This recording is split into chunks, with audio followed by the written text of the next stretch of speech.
When did it become acceptable with the peewees? You would never allow a teacher to sit over your child while they're taking a math test, berating them. How dare you? This game is my recital. I think it's very vital to yell and scream and coach my team to take home every title. Here we go. When I coach my team. I manipulate their every dream. I dictate. Dictate, dictate, dictate, dictate. When I see the refs come in, I tell them what I think of them. I dictate. I dictate, dictate, dictate. I saw this little girlie. Her feet were kinda hurried. Tripped on my kid and made her skid. I caught that red card early. Hey ref, are you moronic? Is your sight kaleidoscopic? Then wet your whistle, earn wherewithal, or I'll have to pull my pistol.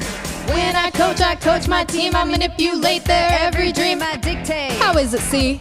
Dictate, dictate, dictate, dictate. When I see the refs come in, I tell them what I think of them. I dictate. Dictate, dictate, dictate. The refs think that they know until I tell them so.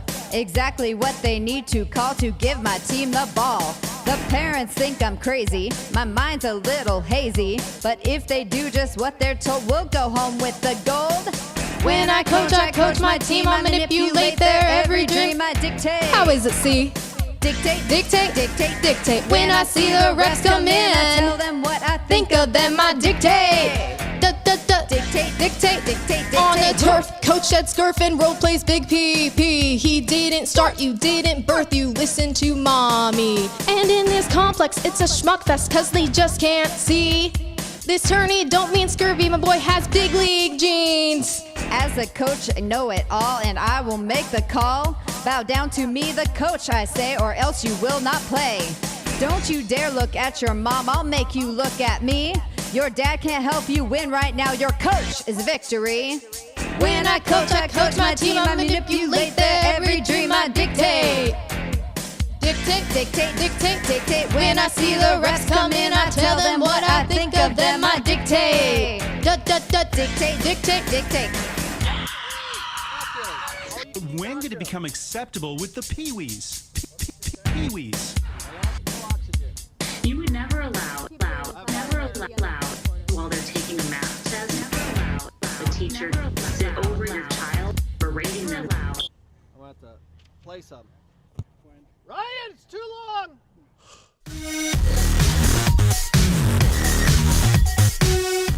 It's not episode 712, it's episode...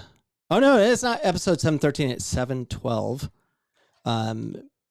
We're just kind of throwing this together, got stuck at Phoenix College, but we have a lot to cover. We got to cover about pedophiles. World Cup's coming up soon, and Greg Berhalter has some information for us. What else we got going on here, Jack? Yeah, he doesn't know either. Youth soccer win at all costs. What are your thoughts on that? Question for the watchers, mainly for the coaches. It seems like, let me put this thing on. Does that help? Oh, that's better, I think. Question for the coaches. Do you feel pressure from the parents to coach a certain way, to compete a certain way, to win versus developing kids? Comment, let us know.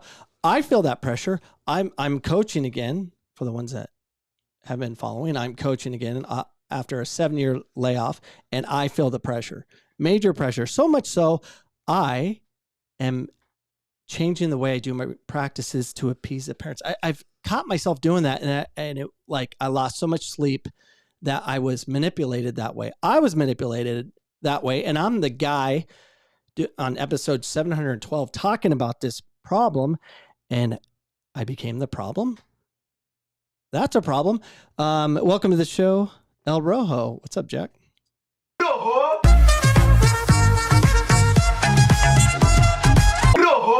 Was good. Nothing much. You guys went over the weekend. 1-0. 1-0. And next to you, there was the CCV 06 and the Gilbert Arsenal 06. Now, Arsenal 06, listen to me and listen to me well. I have a problem with the 2006 Arsenal girls soccer coach. I don't know how many they have. It seems like I'm loud, or my headset's loud. Turn my headset down a little bit. Right there. Okay, I think that works. That's better. So I have a problem with the 2006 Arsenal coach. And they could have 4 or 5 different teams within that organization. But you played at Eagles Park yesterday, same time as Excel did next to you, and you were playing CCV. Here's why I have a problem. I show up, and I was going to take a picture. I should have. The coach gets there early, sets up 4 ladders, and creates this whole obstacle course. Awesome. Congrats to you. Obstacle course. Putting in the time and energy to show the parents and everyone that you care about their development, which is awesome. And here's the problem. Okay, you do ladders. I'm not a fan of ladders, but you did ladders. Okay, no problem. Here's the problem I had. You put the 4 ladders on the field of play. We talking about Coach Cameron? What's wrong with that? Well, you're creating UFO patterns on the field of play. Why would you do that? Why would you have the kids and parents? I guess parents don't care. They really don't understand. There was plenty of grass beyond the field of play to do the ladder drill to destroy that grass, then do it on the field. The only way I could think anyone would do that is because they don't care about the game. They don't care about the ball being played on the ground because ground doesn't matter. They like the reckless football mentality kind of montage we gave you in the pre-show. Just out of control, disgusting soccer. Why would you do that? Comment, let me know. Are you a ladder person? Do you like doing ladders and putting the ladders on the field of play? Where soccer, for the ones that like to play on the ground, we need a flat surface. Plus you could turn an ankle. And Jack, you can interrupt me anytime because I know you already have comments and stuff. Yeah. Do you want to interrupt? Yeah, we got a question. Okay, go. By Zachary, good evening. What should parents be asking the coach at the end of the season conference? And what should parents be listening for from the coach as they evaluate your daughter's performance? So that's a tough question to do without having data. So the question was like, asking at the end of the season? Yeah. Well, I wouldn't. I would have several conversations, but it's hard to have conversation without data. You need to record how much time did your daughter play in the game? How many touches did your daughter have, say in August, and then September, then October, and so on and so forth? Are they getting more touches on the ball? Are they getting less touches on the ball? What's their success rate? Every time you have to record these things. So if your child is getting less time as the months go on by, that's a conversation you need to ask, because how can you get better if you're always on the sideline? And the other thing is, how do you get better if you don't have opportunities on the ball? It's all about how many opportunities can you have in a real game, not practice, a real game where you feel the pressure of the game, sideline, coaches, all that stuff. And what's your success rate? That's everything. That's how you have a conversation, because I don't know what else, to really ask unless I'm in that environment. But questions I would ask Coach Cameron, in my environment is those exact same things. Hey, our team is connecting an average of 35 passes a game on purpose, thought out. And then 2 months later, now we're connecting, say, 25. That's a problem. Maybe the competition's, we're raising it too quick, or, the focus changes as far as winning versus development and all that. And we're actually going to get into that because I have a real problem where we're headed. What I saw on Saturday, it's gross. There's talent on the field and just reckless, out of control. No passes backwards on purpose, just kind of force into that situation. There's no thought, and there needs to be thought. And until we allow our kids to have thought, it's going to be nothing's changing. It's going to be the same. So before we get going on the pedophiles, Greg Berhalter announced his 22-man roster. Is it 23? I think it's 23-man roster, and he's ready for the World Cup. And he has tactics that haven't changed because he has an identity he'll never let go. But we had an opportunity to talk to Greg, and here is Greg's report before he heads to the World Cup. Tactics with Greg Berhalter. Play on back. Give you an example. I had a player approach me. I will not say his name, about how could we possess with 3 in the back when they're playing with 3 forwards high pressing. I said very simply, believe. And if you believe, you will achieve. And if it doesn't work out, it's okay. We have each other's backs.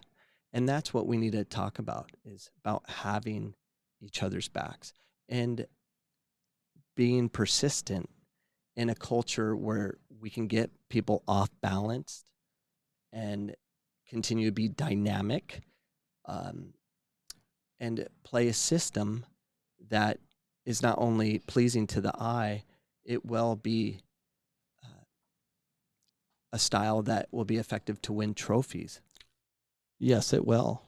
And Greg Berhalter is going to take us all the way through the World Cup. Comment, are you going to watch the World Cup? Or are you going to ban it because the World Cup in Qatar was built upon slavery and murder? How many people died getting this World Cup put together? Comment, let me know if you know. It's a lot. So I choose to ban it.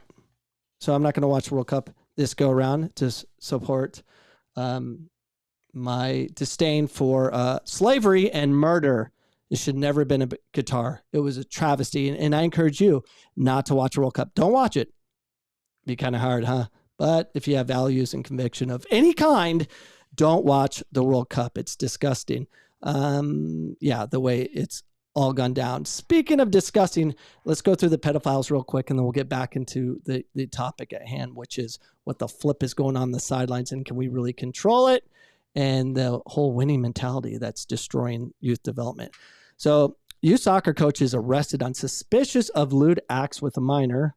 Awesome. A 35-year-old man who worked as a soccer coach at middle and high school in Salinas has been arrested on suspicion of lewd or lavish acts with a minor, police said Friday. What are we doing? What are we doing? We're doing crazy things. Let's play that video.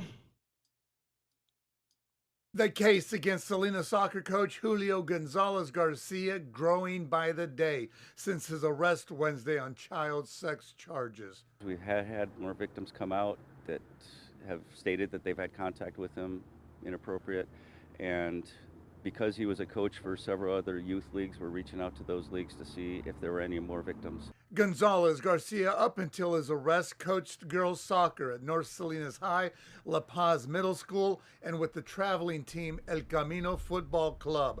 The 35-year-old has been charged with several felonies, including contacting a minor for sex, false imprisonment, and lewd acts on a minor. This North Salinas High student who didn't want to be identified said his arrest doesn't come as a surprise. I feel like no one was surprised, mostly because he was really weird when it came to the girls. Whoever told the police, I feel like that was the best decision they could have made. In a letter to parents, school leaders said they were shocked and saddened by the disturbing allegations and said the coach is currently on administrative leave. Gonzalez Garcia has coached at the schools since 2018 as a walk-on coach. A background check did not reveal any red flags. But if someone has a clean background, but then ultimately... What that girl said about him is what we all know in the soccer community. You know it. Doesn't surprise me. They showed all the signs, but you cannot fire or get rid of because they do some weird things, but not all the way. Just kind of good things or weird things. The pedophiles out there, they show their colors. So believe them. If a coach touches your daughter in any way, it's called grooming. Believe him. Fire him. Oh, wait, I just touched him on the shoulder. Fire him. Can't do it. It's that easy to deal with. And here's another one. Here is Jesus Magana, a former youth soccer coach, and he's facing life imprisonment for years of child molestations. A former AYSO coach, Jesus Magana, 39, was sentenced on Wednesday to 155 years and an additional 20 years for molesting a child. Holy cow. It's a problem. He was doing it from 2013 to 2019. So the question I have is, what, parents, kids, anyone that go, ooh, that's kind of weird. Why didn't you report? Report! The one that's getting abused typically doesn't report because it's embarrassing and all those things. But the onlookers, well, he just kind of touched them. Nail them. Get them out. Don't deal with them. Here's another one that's getting sentenced. 11 is learning new information tonight about a former local youth soccer coach charged with child sex crimes. According to the Michigan Attorney General's office, 34-year-old Andrew Olnhausen had an inappropriate relationship with an 11-year-old soccer player, which continued for 5 years. Olnhausen is facing 18 counts involving criminal sexual conduct. The investigation by Adrian police included searches of his cell phone and social media accounts, where authorities discovered dozens of naked images of the victim and other evidence that Olnhausen was having an inappropriate sexual relationship with the victim. Olnhausen was the boys' youth director of coaching at Pace Center from 2011 to 2015 and also served as the youth soccer coach with Fellowship of Christian Athletes. The accusations stem from his time with FCA. In a letter... Yeah, it's a problem. Believe them. But they look harmless. They're not. And not to make this whole episode about pedophiles, but I'm backed up. I didn't do my show last week, and they just keep backing up. And I got more for you, but we're not going to do it right now. We have to get a World Cup report. So we have a problem with technical development. If we had someone passionate enough to lead U.S. soccer, which goes into it, let's read that question from that listener. Oh, yeah. So I can address it. Should clubs care about developing players if parents only want to win? Clubs will probably focus on what parents want. Yep. And it's true. And I feel the pressure now coaching. You're pressured by the parents, and you have to deal with that. You have to have conviction. But it'd be helpful if U.S. Soccer, the state associations, would get on the same page and change the game, change the rules, make every possession matter, make every connected pass matter, change the point system. I talked about that nonstop, about change the point system. And if you want more information about the point system, because I already have it all written up, I can help you change your rec league, your youth league or something. Just change it. We have to change the game and make it more about points. So the sideline pressure will be pressuring you to pass the ball to your team so they can deal with the pressure. We have to change the game completely. Can't just be about each goal, but we need leadership. And I always have dreams of someone that was kind of like, what's his name? It's going to be coming up. What? I can't read that overlay that far. The video. Oh, Beckham? No. Oh. What's in the video? Steve Jobs. Steve Jobs. If Steve Jobs, visionary, and he's really good about telling people what to do. There's a great bit we put together about Steve Jobs if he was in control of U.S. Soccer, how he would run things.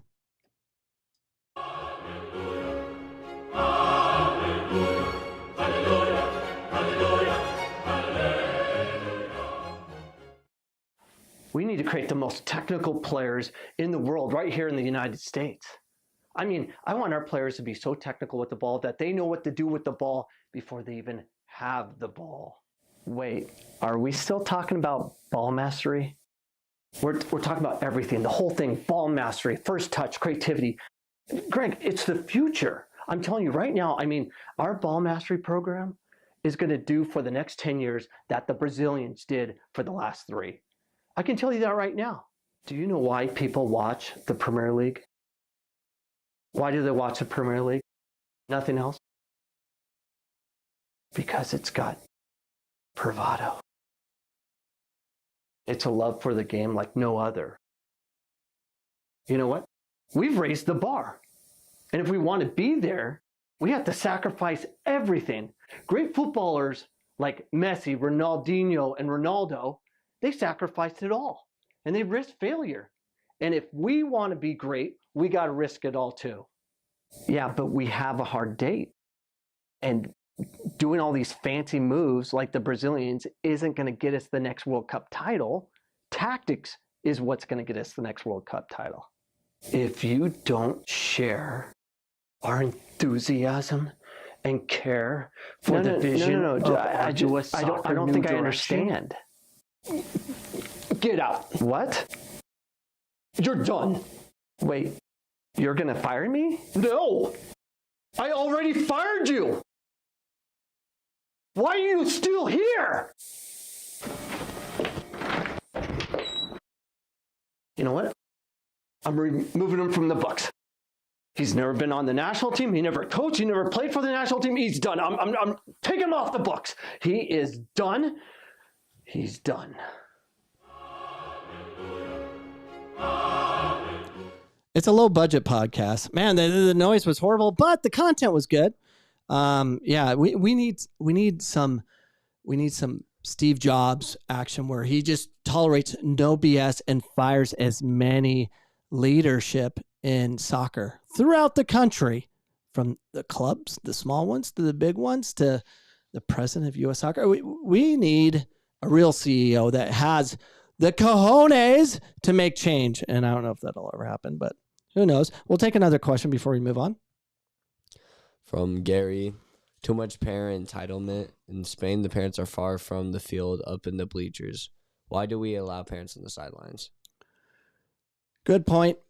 For me, parents that have no self-control, it is a problem. But in youth soccer, where I'm at, I have all the parents right next to me because I want to hear exactly what they're saying. And I want them to hear what I'm saying. I want to constantly educate them. Education's number one. It needs to happen at every practice, every game. So mine's a little different on that. It is a problem, but you know, I think some clubs, I know in Excel, parents can't come near the practice field and they can't say a word. And they have a lot of control there, especially with Striker Aguilar. He has total control. He's yelled at me for I accidentally told a player what to do. But my information was good. But he's the man in charge, and he let me have it. And good for you, Striker. Keep control of the sidelines at all times. And yeah, that's a problem we have. But we need to change as a whole. We can't tolerate the lack of development that's happening. But real quick, U.S. Soccer announces members and immediate priorities for new participant safety task force. We always create a task force when there's a problem. So this task force will immediately work to address the following priorities to the first quarter of 2023. And this all stems from the Yates committee that submitted the whole thing about the stemming from Paul Riley in the NWSL and apparently trying to hit on some of his players and stuff. And so they're like, let's put a task force so we can identify pedophiles and those that hit on the athletes. And of course, this is adult to adult. Now, Paul Riley, so I'm moving down here, Jack, identifying the biggest concerns regarding the risks around relationships with significant power imbalance. So Paul Riley, coach, the Portland Thorns at the time, he was accused of sexual harassment of player Mayna Shim and Sainid Fairley. The question is, would Shim and Fairley report harassment if the abuser was this guy? Sexiest man alive. I don't think so. So, but don't worry. We have Megan always coming on the show. If Megan came near me, I would say she's sexually harassing me. Megan Rapinoe always appearing on the show. And yeah, because of what happened at NWSL, it's now coming down to youth. They're going to put a task force to identify sexual power imbalances and all this stuff. And, you know, it's very simple. Identify the coaches that touch kids. Can't do it. Can't do it. And if they touch or they're alone with them at any time, done, gone. Even private conversations, male to female, off to the side where no one can hear. Oh, there's people around. Nope, can't do it. Pedophile, can't do it. Hardcore stuff that we have to live by. All right, let's get on with the show when we're talking about killing development. So I've witnessed nothing but the same behaviors, the same conduct to watch the Arsenal coach of the 06 girls soccer program. I don't know which one it is. Use ladders on the field of play. Disgusting. Don't do it. The other thing is he was screaming, yelling, trying to manipulate the call to get calls from the referees and all that stuff. Disgusting. Versus focusing on what are your players are doing with the ball. No, he didn't care. He just like ram it down their throat, do anything to win. Why? Why can't the kids trap, turn, connect passes? What? It's not because you might lose. Who cares? Your job in youth is to develop it. MLS Next. We're MLS Next. We're playing another MLS Next team. It shouldn't be about winning. It's about developing and showcasing talent to be able to move them on. Not for the MLS Next team to win or whatever level it is in the United States. There's so many different ones I can't stand. It needs to be thought out. It needs to be like what I watched earlier today when Liverpool played. Who'd they play? It was Tottenham. Salah scored 2 goals. It was amazing, those things that happened in that game and how many touches they had to make and how many times they had to move the ball backwards, how the goalkeeper was at half field on both sides, staying with their team. You don't see that in youth soccer. Why? Oh, they'll do it when they go to the next level. I don't understand. We need to play just like the top talent in the Premier League. Oh, they can't play that. They're $1 million players. No, it doesn't matter. You're not playing $1 million athletes on the opposition. You're playing supposedly similar level. It needs a play where there's a thought. Not everything's one-touch soccer. Not everything's 1-2 touch soccer. If you watch the Premier League, if you watch the highest levels of soccer, if you watch Man City play, a lot of the players take 2, 3, 4, 5, 6 touches, spinning out of pressure, then combining because every pass they make, that's to the opposition. They have to run 70 or they might get scored on right away. They have to be very specific with their passes. Why aren't we specific with our passes? Why is everything just run through? Oh, don't worry, just kick it. They can't get the ball down our throat. We'll just keep overwhelming them. I don't get it. Prepare them for the next level. Because the next level, eventually, the players that the coaches want at college and at the professional level are players that can problem solve. Why aren't we teaching our players in the United States to problem solve? It's so silly. Questions, Jack? Well, kind of relating to what you said, Jamie said in the Premier League, they can string 5 passes together, unlike MLS. True. Oh, but MLS is supposedly going to be the best league in the world by 2026, said somebody. I posted that on Facebook. Not. Next question. From Dennis, too many money involved to make changes, which is sad based on the product on the field. True that. Yeah, and it's not even, I'm not even getting paid to coach my son's team, and I could get paid, but I choose not to because I don't want to be manipulated by parents. But you know what? I'm already manipulated. I feel the pressure. It's horrible. I'll win, though. I'll win. I'll do the right thing. Question from Chris. How do we know when our daughter has outgrown her team? So I think it means like skill-wise. I think you still use the math formula. Like if they're like having a, say, 90% success rate, always having the ball, and connecting passes and finishing and all that. If the percentages are high, you probably want to drop those percentages to a level, whether it's another age group, another team, where they're still getting the high level number of opportunities on the ball, but shrinks their success rate, say, to 50%, and then they build back up. So it's all math. Record everything, and you can create your own data points to figure that out. Next question. That's it. That's it. Well, that's all I have. We got from Gary. He said we cannot do fancy moves anymore. It's all in the FIFA rules book at showboating. You hear about that? No. It was like, I forgot how it started, but then after that, I think it was weird. Yeah. It's not about fancy moves as much. It's simplicity of spinning and turning. Nothing has to be fancy. I teach crazy moves for balance therapy and some moves for games that you can escape pressure right away and be effective with it. But I get showboating to the point where you're putting everyone at risk, because if someone showboats, you tend to get cleats to the leg and we tend to break them. But the simplicity of soccer in America should be spins, turns. That's it. Just messy moves. No step overs. Just kick, catch, away from pressure, spin, turn. Just get away from people. And that's very hard. But we don't allow them to even do that because they might lose it. How dare we? Any other questions? No. Yeah. Well, there's no videos either, right? No. Yeah, there's no more. Yeah, and we're done. And we had to throw this thing together because I had a Phoenix College practice. By the way, Phoenix College, #1 in the country, they will know their brackets on Tuesday, and then we'll have our first game most likely Monday next week at 10 a.m. You can watch it on the internet and watch the Phoenix College men's soccer team play, and they play. They play like you're supposed to. We